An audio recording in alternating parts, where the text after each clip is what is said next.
Hello, everyone. I'm Ernie Humphrey, the CEO and COO of Treasury Webinars. I'm thrilled to welcome you to my first ever debate format, the Great AP Debate. Should AP be a profit center? I'm honored and humbled to have with me today Anders Lou Lindberg, who is the CMO and COO of BPI, the Business Partnering Institute.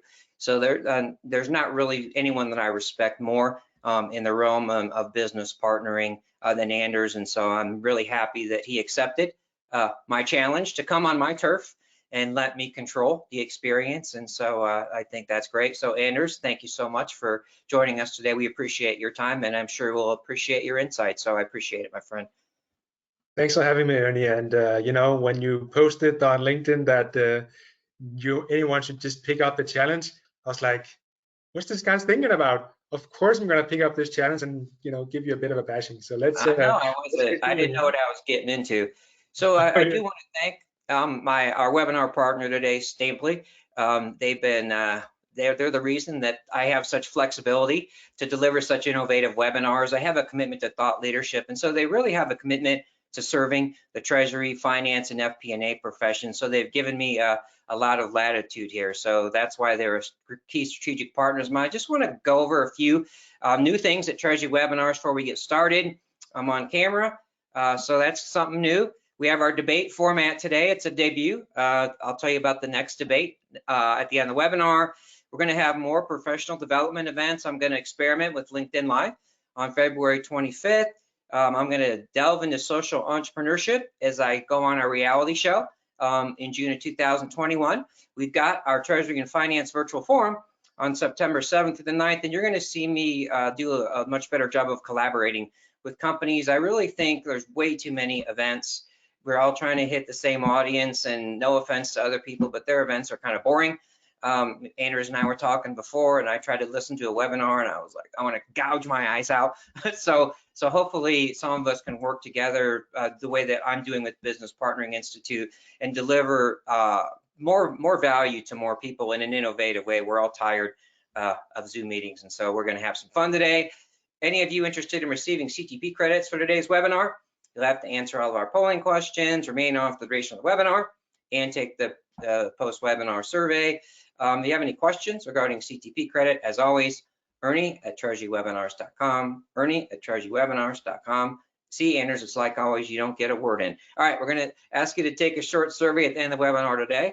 So what's our agenda today? We're going to be a little bit different. We're going to have some structure here. Anders is like, I can't believe you have structure. We're going to have the great debate. So we're going to have the Lincoln Douglas format. So sorry, Anders, that's well, maybe American British thing. So from my debate days in high school, I probably forgot. So Anders and I are going to lightly stick to the schedule there of the format, and then we're going to take your questions. So we'd really like to get your insights and questions and comments, and then time permitting, we'll have some key takeaways. And so I'll let Anders make his final case, and then I'll make my final case, and then when the webinar is over, I'm going to let you vote on who won. Don't vote on my jacket. Don't vote on my entertaining experience. Vote on the content. And so let's go ahead and launch our first polling question here as soon as I figure out how to use my new controls here. I got some new, here, give me 1 second. There we go. Let's go ahead. So we're asking you, in which area do you work? And so I want to get a little lay of the land to see the hill that Anders is up against here. So if we've got all my Treasury folks in here, Anders, I'm sorry, my friend, but you're going to have a tough hill to climb because these are my people. And so next time we do a debate, we'll do it with Anders' network, and we'll see if I can play in his sandbox a little bit. So again, I appreciate everyone's appreciation. I appreciate everyone answering the polling question. Those of you who are interested in receiving CTP credits for today's webinar, you will have to answer all the polling questions. So let's go. Let's leave this up for another 20 seconds or so, and then we'll take a quick peek at our demographics here and see just what kind of hill that Anders has to climb here. So let's go ahead and leave that polling question up. I'll give you a couple more seconds. Again, my CTP folks, they get mad at me sometimes when I close too quickly. I'll give you another 3 seconds. There we go. 91% voted. That's awesome. Thank you so much. All right, let's go ahead and take a peek here, Anders. All right, so what do we got? We got 17% finance, 58% treasury, go treasury, 4% AP. You only got 2% FP&A, 19%, hopefully that's other. Hopefully those are all your BPI crowd, your business partnering folks, which I do love business partnering. No matter what Anders says today, I do love business partnering, so don't forget that. So here's our debate. So we structure this, right? The affirmative is AP should be a profit center. That'll be my friend Anders. And I'll do the negative. AP is not a profit center and shouldn't be a profit center. So everybody be ready for some loud noise. I have to do it. Here we go. Let's get ready to rumble. In one corner, we have Treasury, Ernie. AP is not a profit center. In the other corner, we have the dashing Drago, Anders, who has had the affirmative. AP should be a profit center. So with that, I'm going to go ahead and hand the floor over to my friend Anders. Oh, we have another polling question. Sorry, let me get that in. We have to do another polling question to gauge the audience before we get started here. So I think I know the answer to this one, Ernie, since you have pulled in such a big crowd. Yeah, well, we'll see. So I just want to get your familiarity again. You know, after I crush Anders in the polling results at the end, I want to make sure, that we're going to see. Again, if he crushes me, then I might just give up webinars. No, I don't. I don't mean that. I don't want to take your CTP credits away from anybody or any of that good stuff. All right, I'll give you guys another. Oh, we're good on this one. All right, so this is really interesting. I'm kind of happy with this. So we got 98%, a couple more people. Come on, everybody, just vote. Come on. It's not that hard. Click the button. All right, that's awesome. We're going to go ahead and close the polling question. All right, let's take a peek, Anders. We got 3% quite familiar with Anders that don't know me. I'm pretty awesome. 38% Anders know both of us. So I think I've done a good job of leveraging your expertise, and I'm glad my audience knows who Anders is. 36% know of Ernie a bit, and they'll want a lot more Anders, I'll tell you that. 14% know of Anders. This is interesting. I love this. 17% are not familiar with either of us. So you are getting the most entertaining experience possible. So I encourage you to check us out on future webinars together. Okay, so now the great AP debate. Here's our structure here. We have up to 5, it says up to 5 minutes. I'll let Anders decide whether to take that, and then I'll take it. If Anders wants to yield the floor back, he can yield back. So Anders, topic introduction, 5 minutes. Take it away, my friend. Thanks, Ernie. I thought you'd never stop talking. So I know. great. That's the way I am. You knew what you're getting into. And the floor. So let me just try to take a tour on this this topic here. To me, it's not just about AP. It's actually about the whole finance function. Because for years we've had the wrong mindset in finance, and we need to change this. And this goes for AP, and probably also goes for your treasury friends out there, Ernie. And what is this wrong mindset that we've been thinking about for too long? It's a cost center. We've been thinking about finance as a cost center, and you might be thinking cost center, that's something in SAP, it has like a number and then I put some cost to it, and that's right. That's what finance is, or at least have been. We've been thinking about how to minimize the cost of finance, how to explain only financial performance, how to eliminate risk, and how to try to deliver value through data and reporting, and last but not least, how to succeed on reaching our own objectives. And you know what that has led to? That has led to finance just being downsized, minimized, offshore, outsourced, automated, all this stuff. It's the efficiency game. And damn, I'm so tired of that efficiency game, right? It's just about cutting costs. It's not about value. And actually, we do want to make it about value, Ernie. We just call it a profit center. And that's what AP should become as well. So a profit center, we think about how to maximize business value, how to improve future performance. Think about what are the right risks to take, not just minimize or eliminate risk. Deliver value through relevant insights. And this is very important for AP as well. And last but not least, we can only succeed if we help others succeed. This is not about us or finance or AP or treasury for that matter. This is about the business and delivering value and profit for the business. So that's why we says everyone in finance, AP, Treasury as well, shift your mindset from being a cost center to being a profit center. Because honestly, the opportunity is huge. Think about how much untapped value potential there is in all organizations.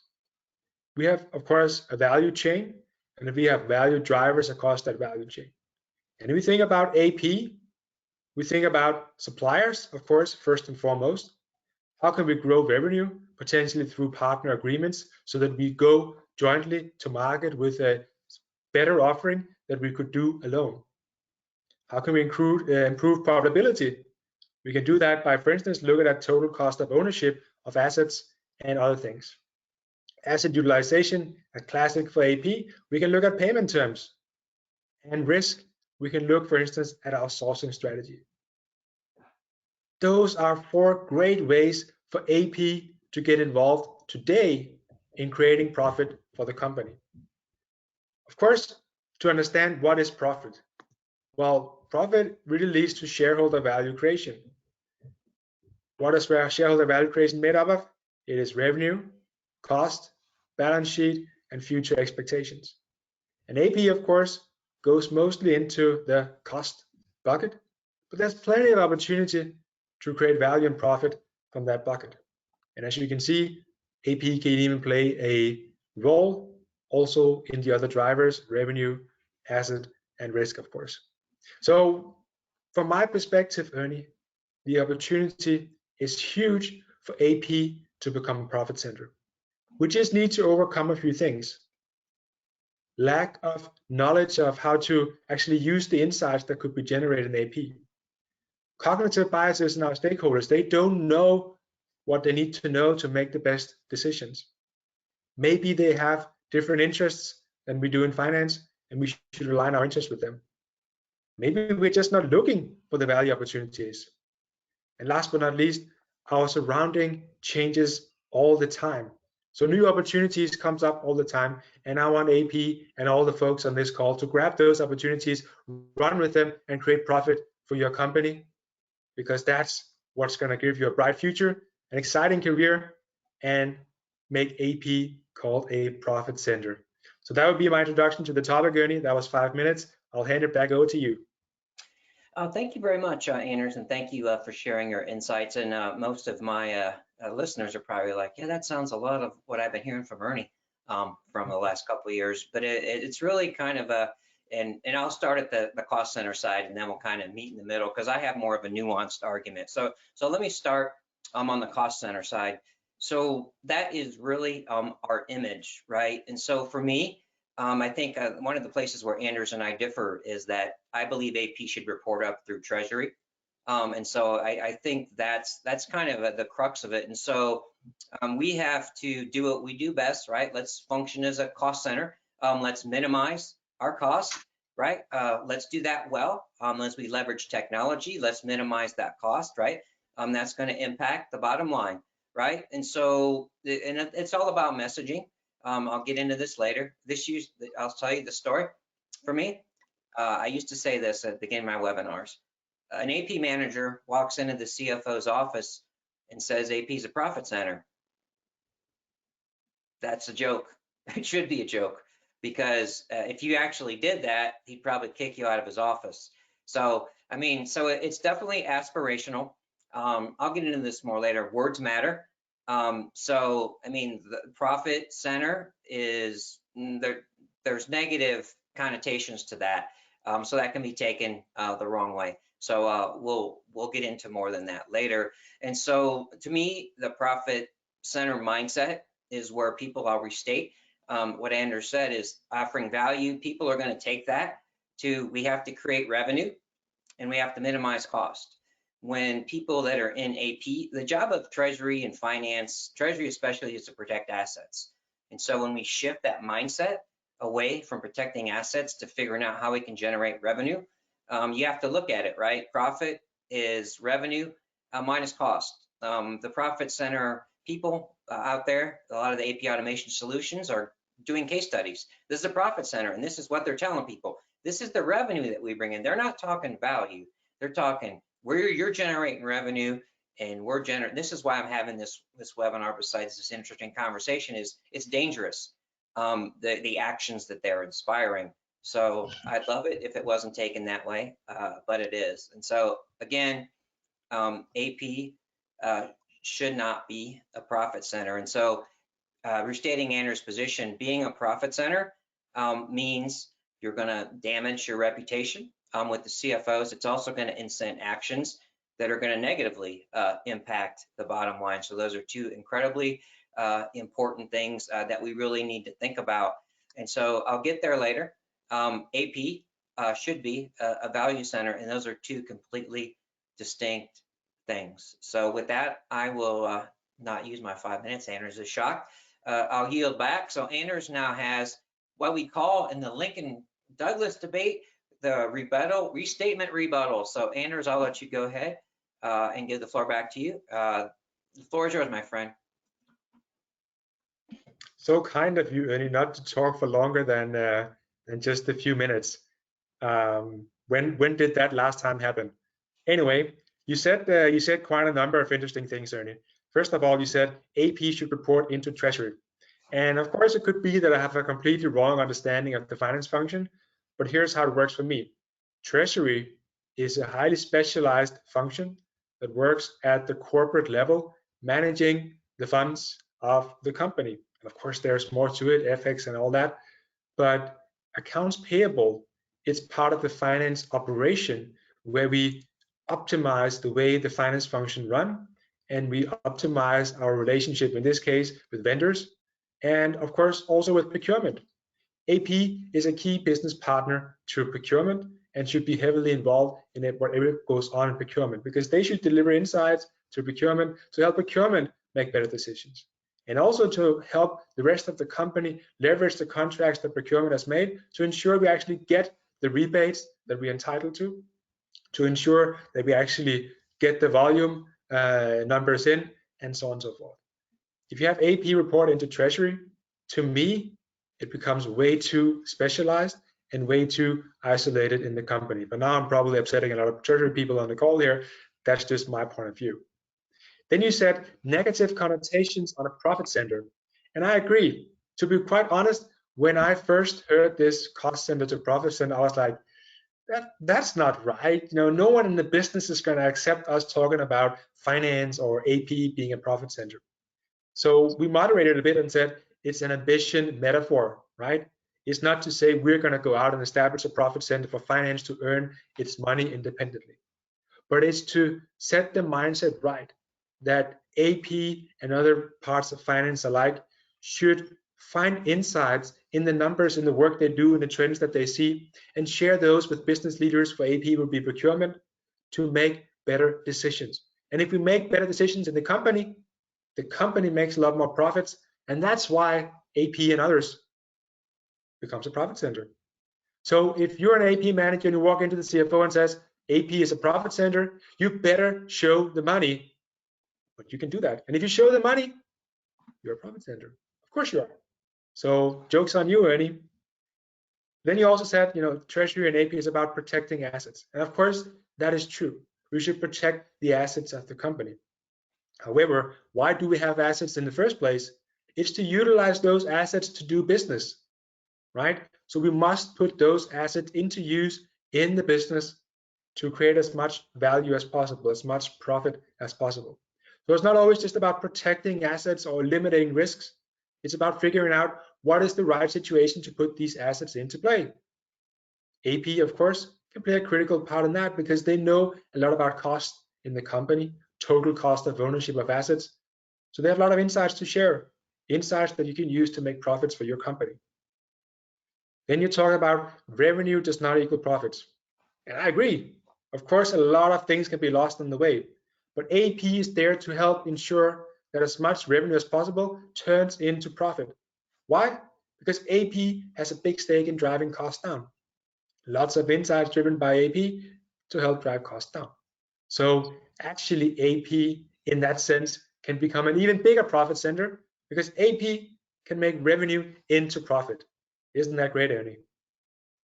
Lastly, you said, if we call AP a profit center, it's going to damage the reputation with the CFO. And that's true if we don't deliver. But if we deliver on our profit center ambitions and drive value creation throughout the company, there's no damage to our reputation.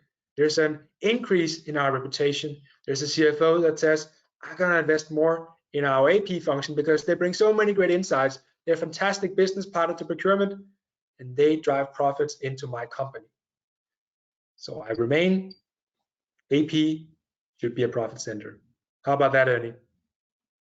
Not bad. I had to bring in my partner here. Use the force because Anders made some good points. So, before I move on, I think I need to see what my little Lincoln Douglas debate thing is. I haven't had debate in a long time. So I'm going to explain my position with evidence after a few points. Thank you, Anders. AP is absolutely a cost center and driving efficiency. So absolutely agree with that front. Treasury needs to own the cash conversion cycle, and that's why AP needs to report up through Treasury. Again, I'm going to have to nuance you here, but profit means revenue minus cost. And as I explain my position, it'll be clear kind of what it is. So here it is. AP is not just a cost center. It's not a profit center. Messaging that is dangerous for careers and most importantly, supplier relationships. The way that these companies, that's the asset, Anders, that you can't damage and you're not protecting is your supplier relationships. So that's really the key asset that you have is those supplier relationships. We should spend as much time on supplier relationships as we do on customer relationships. We should treat suppliers like our customers. And so AP should be a value center. That's my thesis.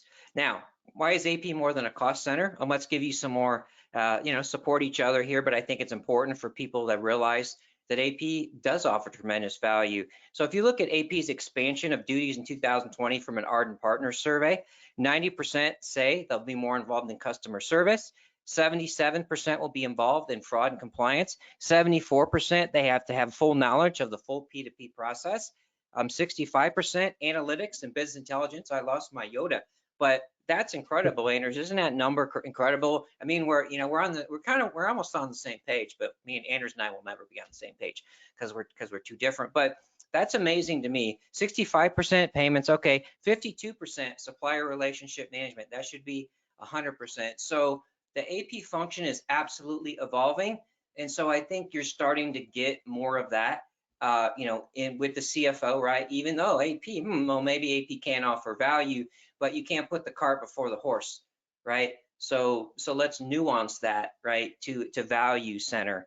And so AP can create value, right? You can empower growth, as you said, lower cost, great. You can optimize payment types, right? That's another thing that we haven't talked about yet. You can optimize your payments types, and that can lower your costs, right? And you should optimize your payment types. And you can, as you mentioned, with visibility, you can take discounts that you might not know about through visibility.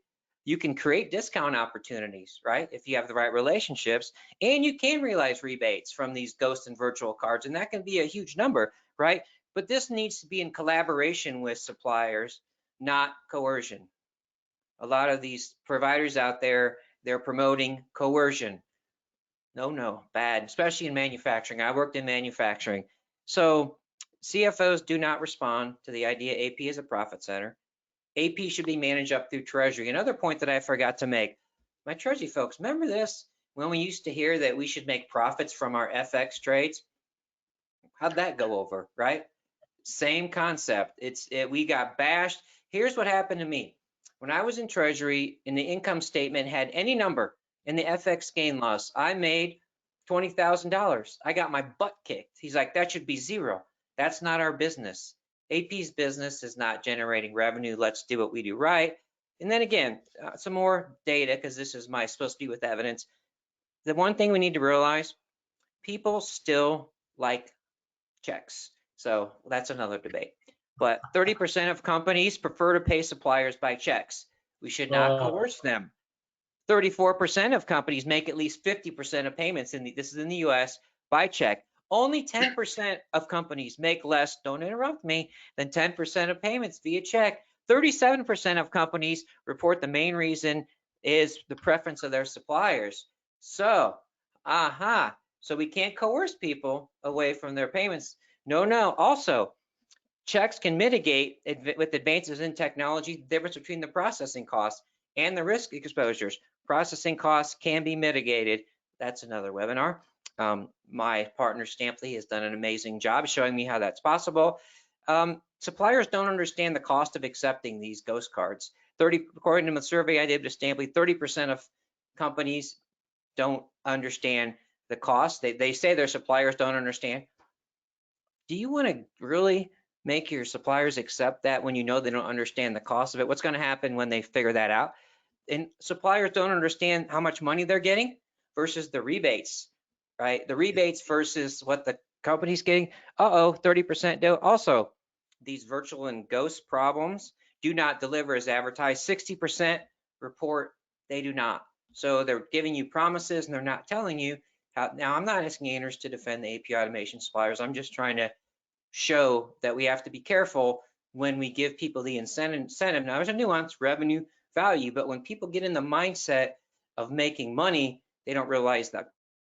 So this AP is a product damage relationship and company value. So with that, I'll go ahead and yield back to Anders. Oh, it's actually it's my turn. I get to talk some more. Let me see. Oh yes, conclusion of my thesis. Oh yes, Anders is like, oh man, I never get to talk anymore. So You go ahead. a reminder here, people. We want to take your questions here in a little bit. So have your questions ready. Please, you can still ask questions in the questions area of your GoToWebinar control panel. If you don't ask any questions, then you're going to have to listen to me talk longer. So you don't want to do that, do you? Questions, please. Yeah, spare Anders. So really, in conclusion, is this: the AP function is evolving, and there are tremendous strides being made. So AP is in many ways well on the way to being a value center, right? The profit mindset. I don't think the CFOs and senior leaders are quite. If you have such a CFO, that's fantastic, but in general, they're not ready for that. So let's say value, maybe say value, and then someday maybe we'll show profit. However, you have to have the right mindset. So it's almost maybe a training thing, right? So the profit mindset helps you create value, right? And I'm taking away your argument because that's what a good debater does. It's like Anders can say, well, you got to train the people right. You're not dismissing this, but AP should report up through Treasury. Treasury protects assets. Look what happened last time Treasury tried to own revenue, right? AP should be a value center. The profit mindset can damage AP careers, it can damage supplier relationships, and it can damage the bottom line. So in closing, I won't spend another 5 minutes. My thesis: the view AP as a profit center damages careers, supplier relationships, and company value. AP should aspire to be a value center. I yield back. Thanks, Ernie. So you talked for like 7-8 minutes, and you said one interesting thing that I could agree with, and the rest I'm not so sure.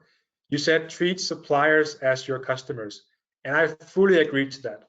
It's all about looking at your value chain from end to end, and a supplier could be just as critical, sometimes even more critical to the company than all your customers, right? So absolutely treat your suppliers well. Trying to game them for more money is a zero-sum game at best, right? There's only losers at the end of the day. So absolutely treat your suppliers as a customer. Thinking of AP as a profit center is not dangerous for careers, only if you don't do it well. So you said something about training as well, and you're absolutely right. Training is definitely needed, right? So we always start our training with a module around creating value as a business partner, because we need to understand what does it mean to create value and what does it mean to be a business partner. And this is just as relevant for AP as it is for finance and FP&A and all the treasury folks out there. So it does not put careers at risk. It does not put supplier relationships at risk unless you act without honor, you act without integrity. And of course, but that's not what we're talking about. And then you said you keep equating revenue to profits. And no one is talking about revenue. We're talking about profits here. We're talking about squeezing more out of the revenue that someone else puts into the company. So it goes down to the bottom line, to profits, and it eventually ends up in the shareholders' pockets, right?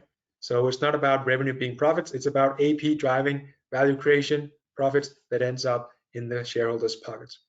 And I think, all your survey, all your data, that's probably true, but you just proved the point that AP can bring so many insights to the table. That's why AP should be a profit center. Let me just bring it home with the conclusion here. So what is it that we really expect from AP? Well, we expect AP to be a business partner to procurement, probably to treasury as well, and other business functions in the company. How do they do that?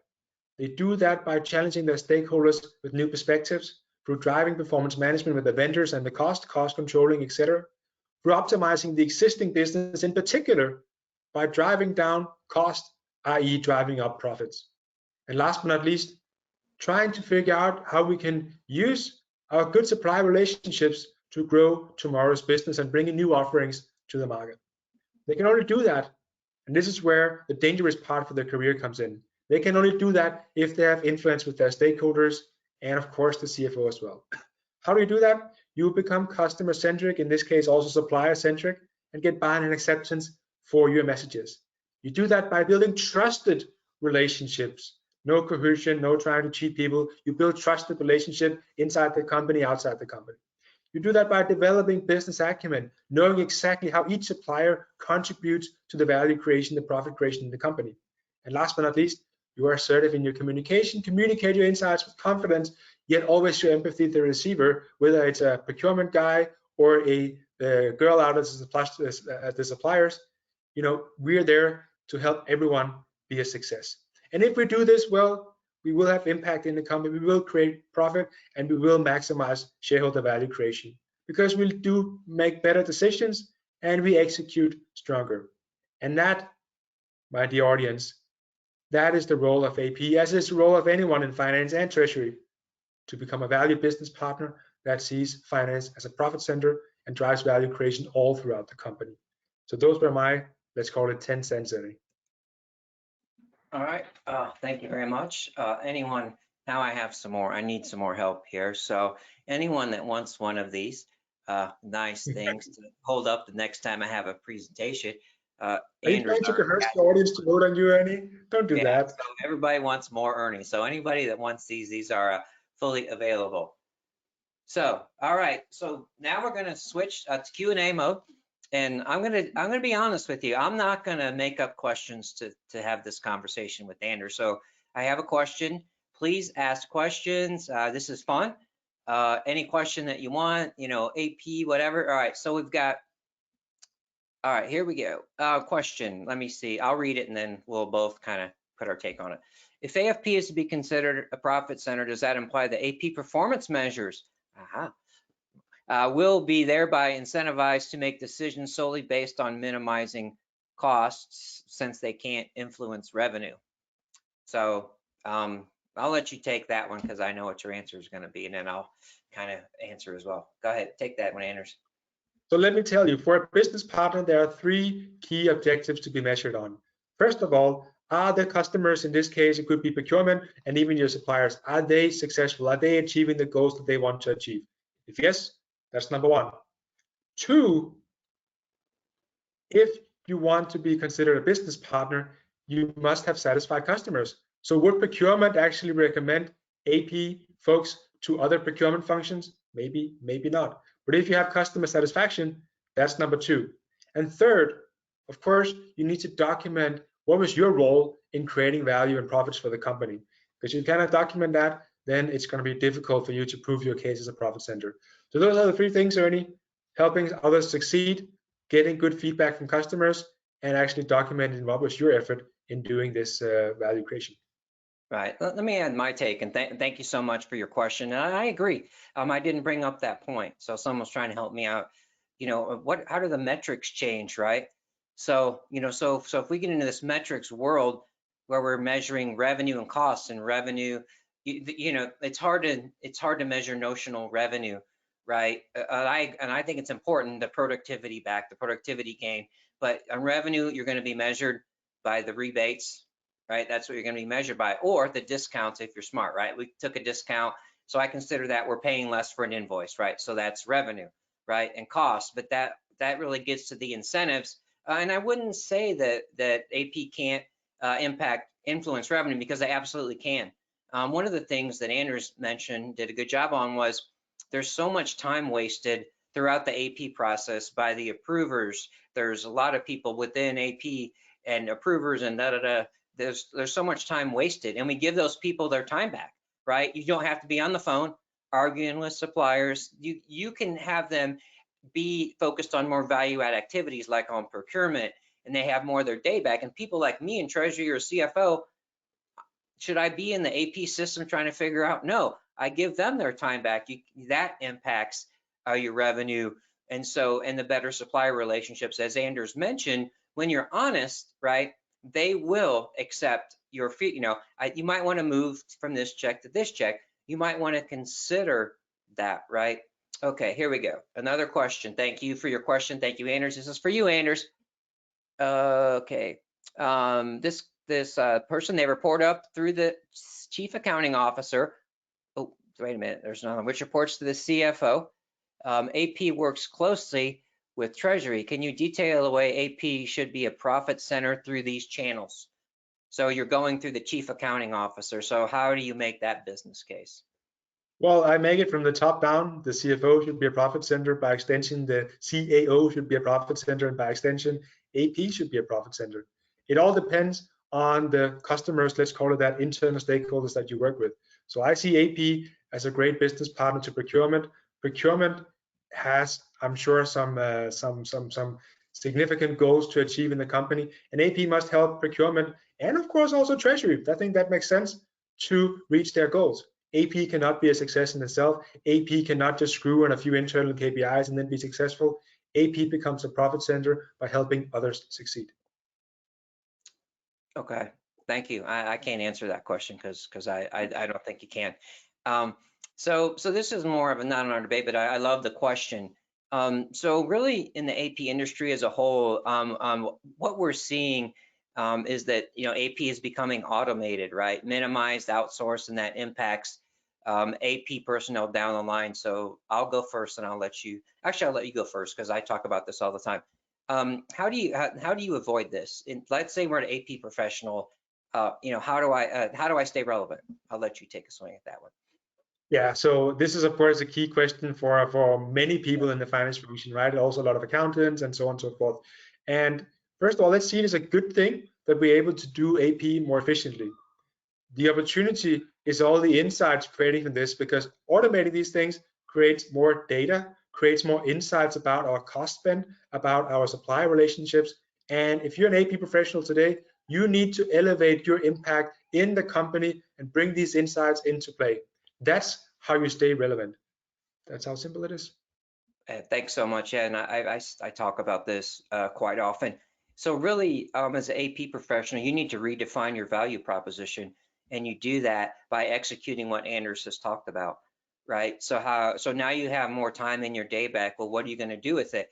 Now you have to think. I look at it how IT people were challenged with being more of a business analyst, right? Understand the business, understand the impacts, and so that's what AP has to do. So I'm happy to have a conversation with anyone about this after the webinar is over. I've done webinars on this as well. So we stay relevant by upping our game, really developing your skill sets, right? Maybe you become the data scientist. Maybe you become the analytics guru.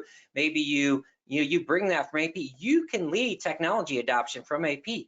Some of the companies I've seen are doing AI from AP. So own the technology. Now you have more time in your day. So you shouldn't look at automation as a threat. It's a once in a generation opportunity. You can, and I know that sounds cheesy, you're redefining the value proposition of accounts payable. Thank you, Lord, because I've been tired of it for the last, 30 years, I mean, I've been excited about AP for the last 3 or 4 years because I see the change. And so let's look at this change as an opportunity.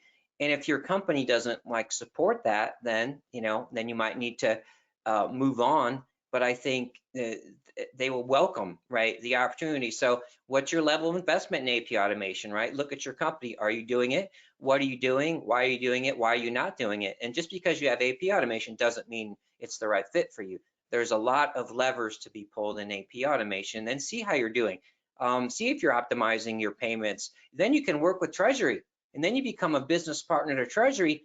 And one thing that I will say the business partnering does, it opens up your career. It just amazingly, you gain your proposition. People will start pulling you out of AP to Treasury. People will start pulling you when you have the time to think strategically and you do it. Then the opportunities go up. Now, is there going to be as many positions in accounts payable? Probably not. But I think we need to change the mindset to AP analysts. So I think that will get the mindset. So Great insights, Ernie. I'll give you that, but then you kept talking for too long. Then I'm not sure oh, I was going sorry. to give Yeah. it.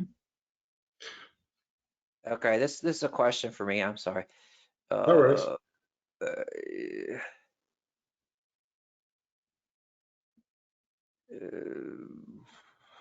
You have to read it aloud, otherwise. no, I'm reading it to myself so I can phrase it. I'm trying to paraphrase it. So Okay.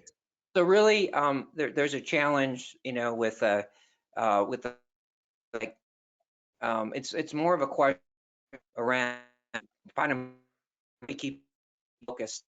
I really need AP to be focused in a certain area because it's a big challenge for our company, right? So a great question. At the end of the day, AP has to do job one, right? Be efficient as possible, right? And I think my answer would be is they can walk and chew gum at the same time. So I think that you have to be open to both, but I think as you drive that efficiency in your AP, they will have more time to you. So it's not an either or. In my opinion, you can be as efficient as possible, give them the incentives to be efficient, and maybe you don't have the exact carrots for them to, go on the other side. But I think that you will offer more value from Treasury the more you let your AP people kind of spread their wings a little bit. Just make sure you create this partnership between the functions, right? So if of course AP reports into the treasury function, you still need a partnership. If they don't, you need a stronger partnership. So this partnership really helps drive the profit generation in the company. So I think that's really the key part here. Yeah, I think I also read the question wrong. So let me try again.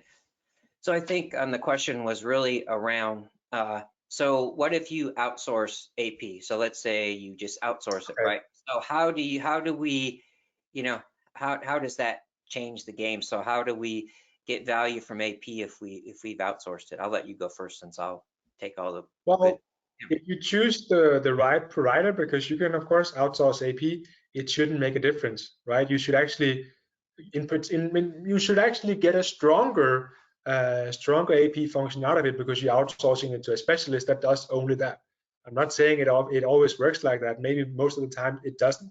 But I tried to pull a Genpact guy onto our conversation on LinkedIn about this topic, and he was like, if you outsource to us, we're going to do great work, and maybe they will. So there's definitely an opportunity to keep the same level or make it even better, and then you free up other resources in your company to do something different. I guess the key point here is that every time we free up a resource unit in our company, we should have a plan for what to spend that resource unit on.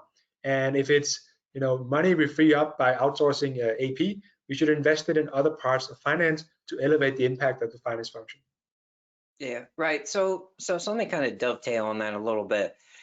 So you have like your AP, right? So I would say you change the metrics for your outsourced AP, right? So what are their metrics, right? Do you have the right metrics in place for them? Are they not offering as much value as they should? Can they be leveraged to help you optimize payments, or is it just mitigating how quickly it is, right? So those could be two different things, right? So you could say, we have a lower cost because you're getting our payments out more efficiently and then the process side and the workflow side. However, the strategic side comes in-house. how are we managing our payment types? What's our portfolio? How do we do that? And then how do we manage the discounting side? And that's where I think you lose, right, on the outsourcing AP. What about the working capital opportunities, right? If you're not a net borrower and you have money, right, you can make money. You can get a lot of discounts. You can do dynamic discounting. And so I think especially at a huge company, I know big companies, I don't know if it's Google or Amazon does this, and they actually probably do make money, right? Because the volume that they get, right, 2% on gazillion bazillion dollars, is actually going to work. So that would be my point on that one. All right. Any more questions? We have another question, so let me see. Yeah, so that I kind of addressed that question. How would you measure the effectiveness of in-house AP if it's automated or outsourced? And so I would say we need to look at the supplier relationship side. You would look at, and I'm assuming that you're not outsourcing the relationships, right? So supplier disputes and things of that matter. If you do that, I wouldn't sleep at night. Even if I outsource it, I would control communication with my suppliers. But to get back to your question, the metrics, look at your payment types, look at your DPO, look at your dynamic discounting, look at your rebates. And so those are the ways that you measure that effectiveness. I think the key point there is, Ernie, is that we should stop looking at AP or any other function KPIs in a vacuum. We have to make it more holistically to say, what business outcomes are we actually driving here? Are we driving the right business outcomes by increasing the DPO or squeezing the payment terms? Maybe not, I don't know, but let's try to look at it more holistic than just really simply narrowing it down to managing AP for only efficiency. Because if you do that, you do get the cost center mindset, and you do just drive down the number of people in AP, and it's not going to be a fun place to be. Yeah, I mean, I would say this, to your point. I think a lot of companies have a lot of problem with strategic alignment, and setting the tone that AP is a profit center to me is a little bit dangerous. So key takeaways. I'll let Anders go first and have his key takeaways, and then I'll add mine, and then we'll have a final polling question or two, and then we'll wrap things up. Anders? Thanks, Ernie. I will keep it short this time, and I'll give you the longer time of the day. So number one, everyone in finance should be thinking like a profit center. Whether you call yourself a profit center or not, be my guest, but you should be thinking like a profit center. And that's not to cheat anyone out of their money. It's not to do dubious things. It's to drive value creation in the company in the most sane way that's possible. Second, you must start to think about the value of finance, the value of AP, not just the cost of finance, because that just drives down the investments into the function, and it's not a nice place to be, as I just said. Lastly, AP sits on a ton of insights about payables, contracts, vendors, and all of those can be used to improve decision making and create value across the company. So let's hold AP to that rather than just efficiency numbers, DPOs, and all that. All right, thank you very much, and thank you so much for making my point there. I don't see AP should be a profit center on there, so I'll just make that note. All right, I get to close. Haha. So AP is not a profit center, so period. Messaging matters. CFOs will not respond to AP as a profit center. Fact.